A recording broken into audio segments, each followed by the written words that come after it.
Welcome to the show. Today, we're getting raw about a feeling that's kind of everywhere but rarely said out loud. Feeling lost in your 20s. And honestly, in your 30s too. Careers, relationships, money, timelines, pressure, the highlight reels. It's a lot. I felt it. I still feel it sometimes. And I don't think we talk about it enough without the sugarcoating. I'm really glad you're here. And I'm even more glad to have our guest here. Maya, thank you for saying yes to this. Thank you for having me. I'm already smiling because I feel like I came out of the womb confused, so this is my topic. If you're listening and you're like, I'm a mess, you're in great company. Same. Before we get into it, give people a sense of you, what your 20s and 30s have actually felt like behind the Instagram filters. Let's do the messy version. I'm in my 30s now, but in my 20s, I ping-ponged between I should follow a respectable path and I want to blow up that path. I tried grad school, left, took a marketing job, burned out, freelanced, and loved the freedom, but also cried while trying to calculate taxes because no one teaches you how to be a person. I had big immigrant family expectations, doctor, lawyer energy, but I'm a words and people person who gets a rash from spreadsheets. I felt like I was failing at being the daughter my parents imagined and failing at the life I secretly wanted. I remember one morning riding the subway, sunglasses on at 8 a.m., and I could feel a panic attack coming, and my brain was just looping, how am I already behind? I'm only 25. I felt that in my chest.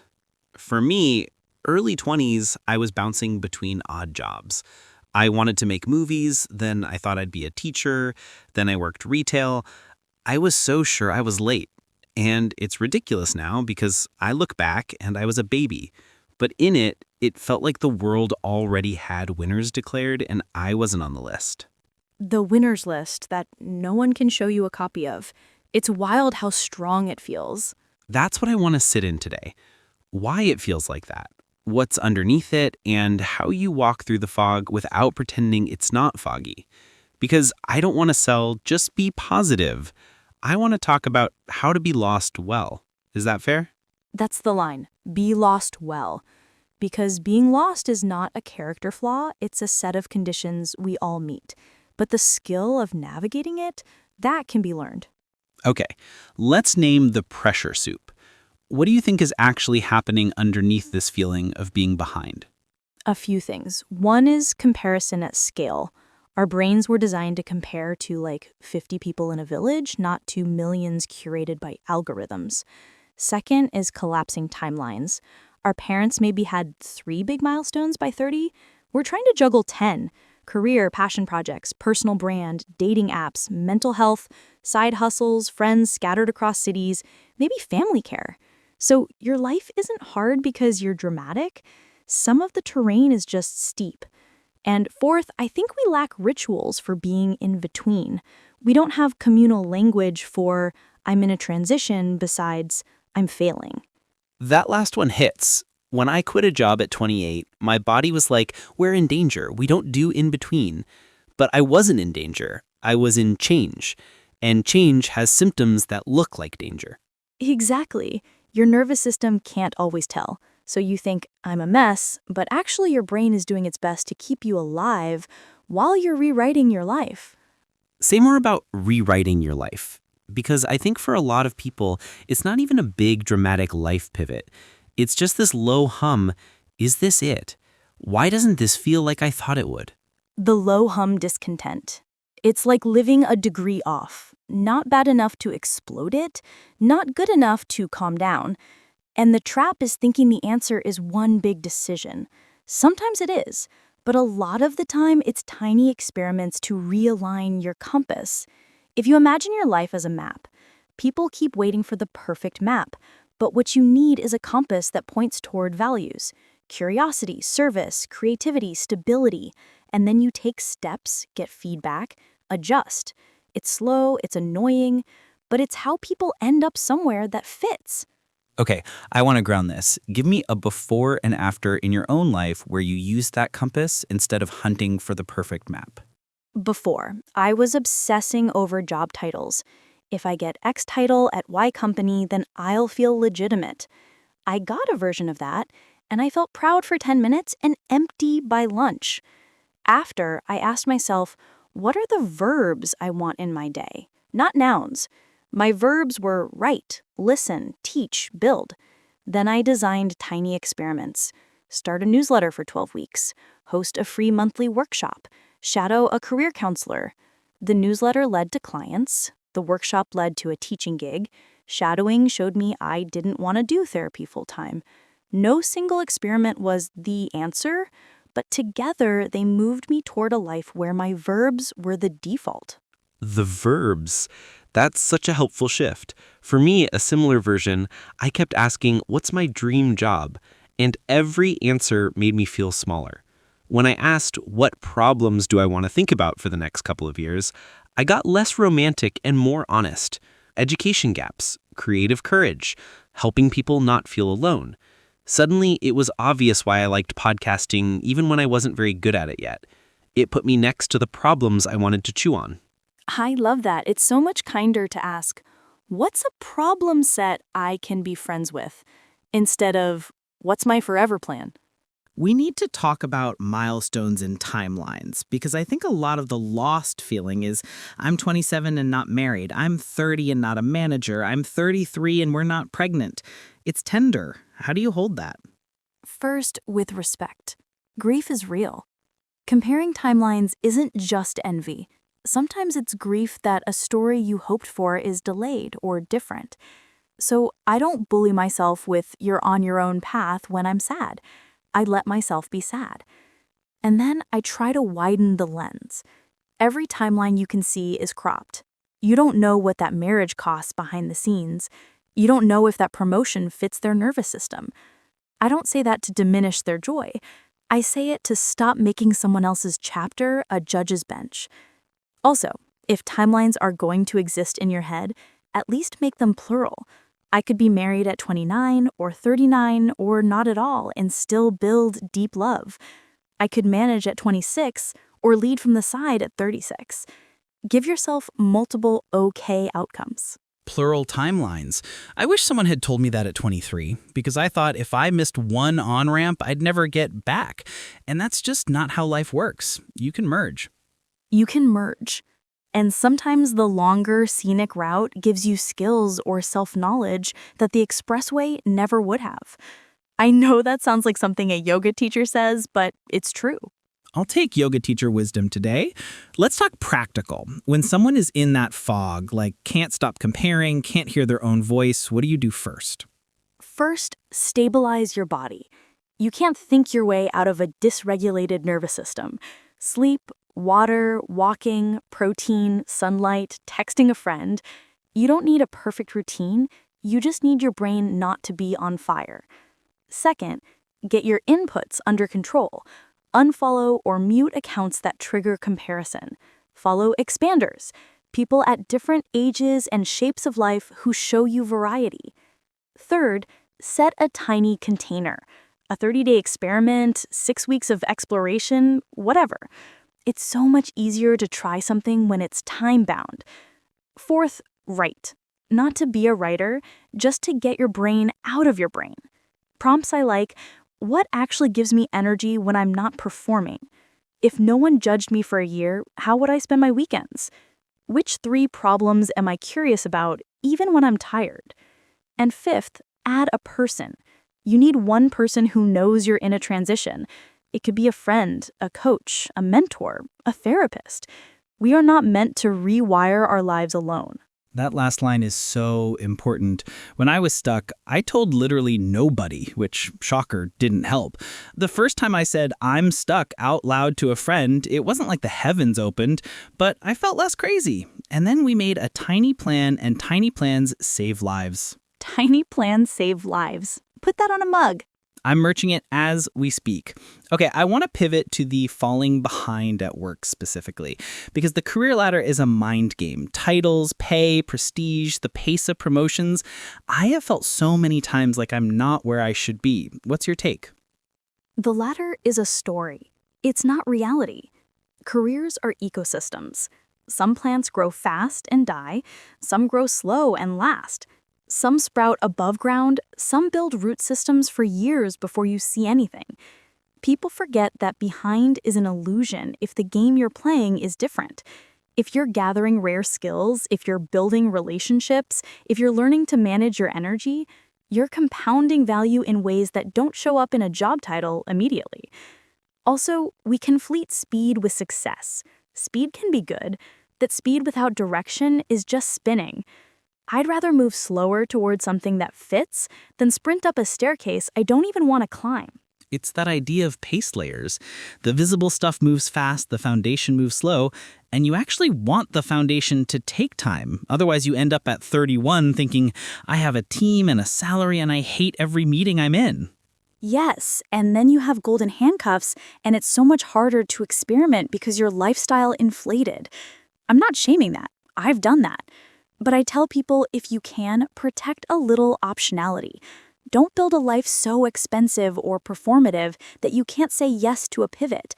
The ability to take a year and try something is worth more than a fancy car.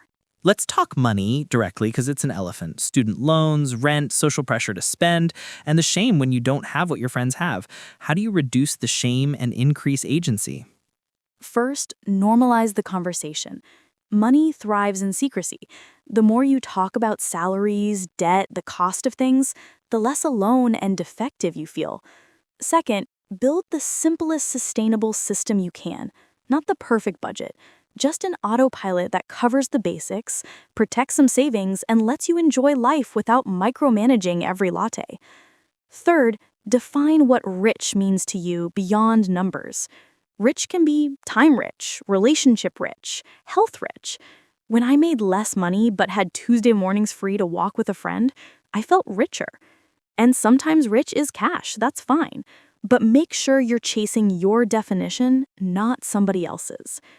Lastly, if debt is a reality, treat it like a roommate, not a monster. It's annoying, you set boundaries, you live with it, but you keep living. My dad is a roommate. I can see him right now on the couch in his boxers. He won't leave, but he's not the boss. Exactly. And the shame spiral robs you twice, once financially and once emotionally. If you can cut the shame, you think better, you negotiate better, you see possibilities. I want to invite the folks in their 30s into this too, because sometimes the conversation makes it sound like your 20s are messy and then your 30s are crisp and dialed. My 30s have been messier, just more honest. What do you say to the person who's 33, 35, 39 and feels like they should have it together by now? First, I'd say should is the heaviest word in the English language. Second, sometimes your 30s are when the truth catches up to you. In your 20s, you can outrun misalignment with novelty. In your 30s, your body and your calendar and maybe your family commitments ask you to face it. That's not failure, that's maturation. Third, your runway is longer than you think. If you're 35, you probably have 30 working years left. Imagine what you can build in 5 if you focus. People underestimate compounding when they start later. I've seen folks pivot at 37 and outpace their 27-year-old selves by 40 because they quit fighting themselves. That's quietly hopeful. I've also noticed that in my 30s, I take myself less seriously in the right ways. I'm more willing to be a beginner. I threw away the costume of I know, and it's weirdly liberating. Being a beginner is a spiritual practice. It detoxes your ego, and the fastest learning people I know aren't the smartest, they're the least embarrassed to ask dumb questions. If you can build that muscle, you can change your life a dozen times. Can we talk about relationships and dating? Because the falling behind narrative hits hard there. People feel like if they don't meet someone by X age, it's over, or they should settle to catch up. What's your angle? Love is not a checklist, but we try to make it one. Because checklist feels safe. The truth, partnership is 2 questions. 1, do I like who I am with this person? 2, can we solve problems like we're on the same team? That's it. Timelines matter for biology sometimes, and that's a real conversation. But making romantic decisions from scarcity produces high-interest heartbreak. The best antidote is a full life. When your life is rich with friends, hobbies, purpose, rest, you date like a human, not a panicked squirrel. And you're less likely to try to turn one person into your entire village. The panic squirrel is real. When I dated from emptiness, I was just auditioning for acceptance. When I built a life I liked, dating felt more like a collaboration. Do our lives play well together? Yes. And if you're listening and you're in your 30s thinking it's too late, breathe. So many people meet partners later than the mythical timeline and build gorgeous lives. Also, some people don't pair up and they're deeply loved. Families look different, communities look different. The story is bigger. Bigger story. Okay, let's get super tactical for a second. If someone is 24, if someone is 29, if someone is 34, what does 1 week look like to move from fog to a little clarity? Can we do a quick menu? Let's do it. I'll start with 24. If you're 24 and everything is blurry, Monday, make a list of verbs you want in your day. Not roles, verbs. Tuesday, ask 3 people you admire for 20-minute conversations about their actual days. Write down what surprised you. Wednesday, choose a 30-day experiment. Maybe it's volunteering with an organization, starting a tiny project, shadowing someone, auditing an online course. Thursday, clean your digital house, mute, unfollow, unsubscribe from anything that makes you feel like a slug. Friday, have a cheap dinner with friends and talk money honestly for 20 minutes. Normalize it. Weekend, do 1 thing for your body, walk, sleep, and 1 thing for your soul. Library, art, faith, nature. If you're 29 and circling a pivot but scared, Monday, inventory your skills and outcomes. Not just job tasks, actual results you've created. That becomes your story. Tuesday, reach out to 5 weak ties in fields you're curious about. Ask for informational chats. Be specific and respectful. Wednesday, create a barbell week. Keep your current job stable on one end. Put a high-leverage experiment on the other, like building a tiny portfolio piece or taking on a small freelance project. Thursday, audit your budget for optionality. What can you trim to buy yourself 6 months of flexibility? Friday, boundary set. If your nights are eaten by a job you hate, negotiate or set a cutoff so you can invest in the pivot. Weekend, write 2 pages about how I'll know it's time to leap and what conditions. If you're 34 and feeling like you missed your chance, Monday, list the things that are working. There's always something. We want to pivot from a place of gratitude, not scorched earth. Tuesday, name your non-negotiables now. Health, kids, location, creative practice. Your design constraints are part of your liberation. Wednesday, identify 1 high compounding skill you can commit to for 18 months. Public speaking, data, writing, sales, design, management. Learn in public. Thursday, build or rebuild community. Start a monthly dinner, a co-working session, a book circle. People are everything. Friday, write to your future self at 39. What did they thank you for doing at 34? Weekend, plan a rest day like it's a meeting with the CEO of your life, because it is. That's deliciously practical. And none of that requires the universe to hand you a golden key. No golden keys, just a bunch of small doors that open when you push.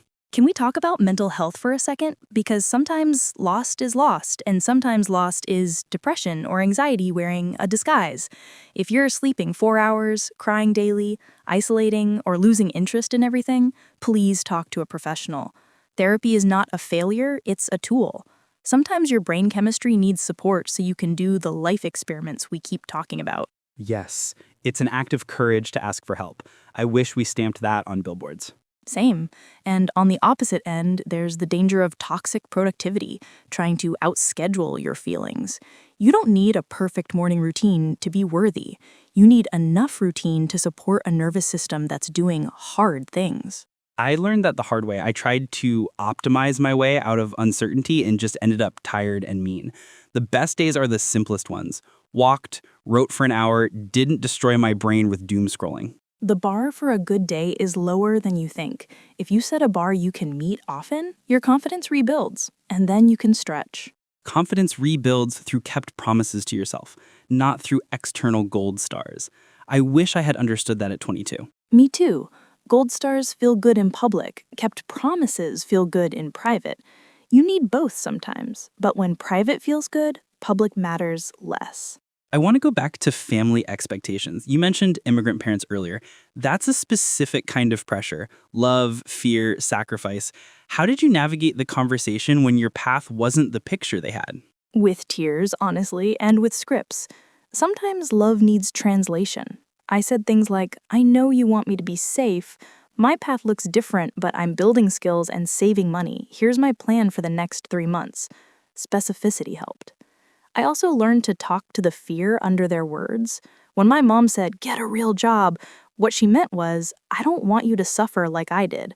So I'd say, I hear your fear. I'm scared too sometimes. Here's how I'm reducing risk. And then I'd show them wins, small ones.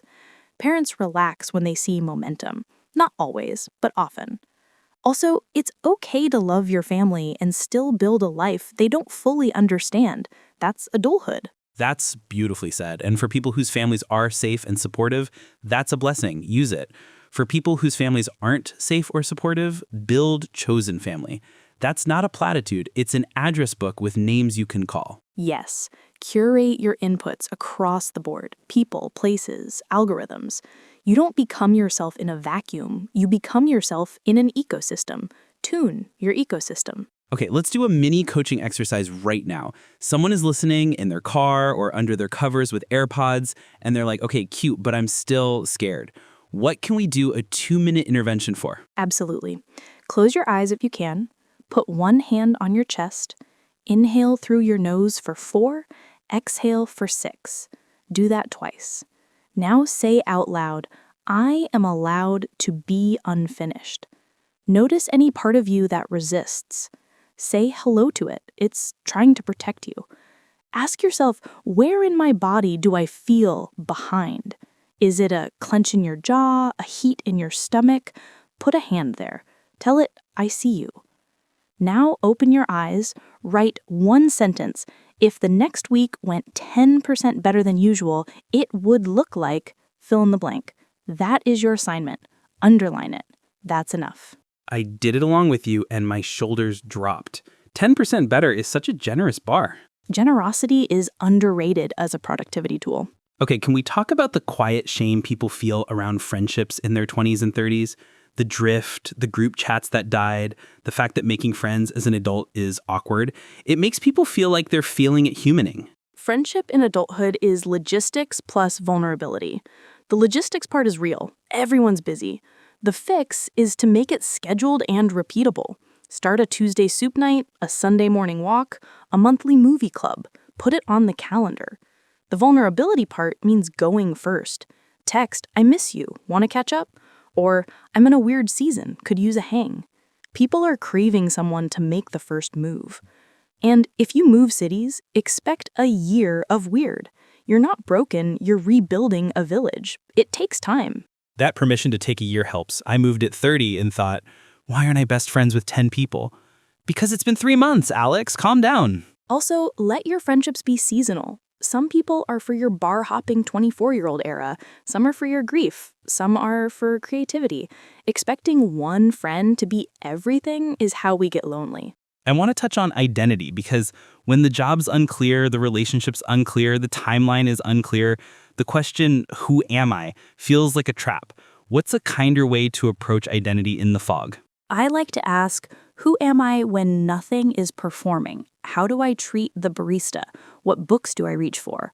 What kind of friend am I on a bad day? Your identity is less your LinkedIn and more your patterns of attention and care, and it can evolve. The other piece is to build identity from values plus practice. I value community. I practice showing up weekly. I value creativity. I practice making things poorly. The practice proves the value in your body. You don't fake it, you build it.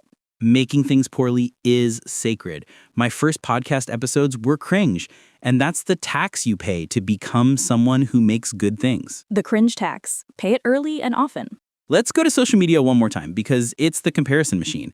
Any rules you have that keep you sane? A few. I don't look at my phone for the first hour if I can help it. I post, then close the app for a while. I mute aggressively. I follow expanders, older people, different paths, slow living, artists who share process, not just outcomes. I remind myself that algorithms show extremes. My life happens in the middle. And I ask, did that scroll make me want to live or perform? If it's perform, I touch grass. Touch grass, save your soul. Apropos of souls, What do you say to the spiritual side of this? Not religion necessarily, but the part of you that needs meaning that's bigger than metrics. I think the lost feeling is often a sacred invitation. What do you worship? Not in a preachy way, just what do you center? If we center achievement, we will always feel late, because achievement is infinite. If we center growth, love, beauty, service, we can be on time in any moment. Find practices that connect you to that. Silence, nature, prayer, art, gratitude, shared out loud. It makes the numbers less loud. And then you can use the numbers as tools, not masters. I'm nodding. The days I start with an email inbox, I'm a servant. The days I start with a walk or a journal, I'm a person. Exactly. Okay, let's talk about rejection, because it's the tax for trying. I used to think rejection meant I wasn't good. Now I think rejection is proof I'm in the arena. How do you metabolize it? I used to take rejection as a verdict on my identity. Now I treat it as data, not even about me sometimes. Timing, budgets, fit. A few practical things. Keep a rejection spreadsheet and celebrate streaks. It turns rejection into a game. Debrief. What did I control? What did I learn? What will I try next time? And have a ritual. A walk, a treat, text a friend. Rejection hurts. You don't need to pretend it doesn't, but you also don't need to let it stop your motion. A rejection ritual. Mine is a burger and an action. I allow myself one delicious sulk, and then I do one tiny next step. It keeps me from drowning. Delicious sulk. Put that on a t-shirt. Okay, we're deep in it. I want to give people a skeleton for turning lost into exploring, like a 4-step loop they can run. I call it the ARC loop. Attention, runway, cadence, community. Attention. Where is my attention going? Audit inputs. Choose a compass, values, verbs, problems you care about. Runway. How can I give myself time and financial breathing room? Trim, save, negotiate. Cadence. What is my weekly rhythm of tiny experiments? Pick a container, 6 to 12 weeks, set 1 to 2 creative reps a week. Community. Who are my 5? Not best friends necessarily, but the people who know what I'm trying and can reflect reality back to me. Run that loop, and every month you're a little less lost, not because the fog vanishes, but because your headlights get stronger. The headlights metaphor is perfect. You don't need daylight to drive. You need 30 feet of light and trust that the road continues. Exactly. Okay, before we wrap, I want to do the pep talk. Someone is listening in their car or under their covers with AirPods, and they're like, okay, cute, but I'm still scared. What do you say directly to them? I would say you are not late. You are not a mistake. You are a human in a culture that confuses noise with wisdom. Your job is not to know everything. Your job is to take the next kind. I would say you are not late. You are not a mistake. You are a human in a culture that confuses noise with wisdom. Your job is not to know everything. Your job is to take the next kind step with the light you have. If you were truly behind, your life would have already ended. It hasn't, which means you are exactly on time for your next honest try. You get to be both scared and brave. You get to be both grieving and hopeful. You get to build a life that fits you, not a life that impresses ghosts. And if you can't hold that on your own today, borrow my belief until you can carry your own. I want to add, you don't need to earn your way back to worthiness by achieving. You were worthy when you were a sticky-faced kid. You're worthy now. From that place, make your plan. In the next 7 days, one walk, one honest conversation, one tiny experiment, one day off the comparison treadmill. Put it on your calendar, and then we'll be here next week talking about how it went. We will. And if today all you can do is drink water and get sun on your face, that counts. You're on the path. You're on the path. Maya, thank you for your honesty and your brain and your heart. This felt like what I needed at 23 and also what I needed yesterday. Same. Thank you for making space for the messy middle. If this resonated, send it to a friend who needs to know they're not behind. And if you want to keep going, let us know what part you want us to go deeper on. Money, career pivots, dating, mental health. We'll build more light for the fog. More headlights. More headlights. Take care of yourselves. We'll see you soon. See you soon. Wait, before we close, one last lightning round. For fun, but also to leave people with some tools. Ready? Always. One book you give to someone feeling lost? A Field Guide to Getting Lost by Rebecca Solnit. It's poetic, but it makes you feel less alone in the wandering. One question to ask a mentor? Ask them to talk about the feelings, not just the steps. One habit that's underrated? Weekly review. 15 minutes on Sunday. What worked? What didn't? What's next? One reframe you use often? I'm not behind, I'm between. It makes transition feel like a place, not a failure. One thing to quit? Consuming other people's lives before you've lived your morning. One thing to start? Making one thing a week badly. Publish it if you dare. Perfect. Okay, now we're actually done. Maya, thank you again. Thank you. You're not behind, everyone. Promise. Promise. Bye, friends. Bye.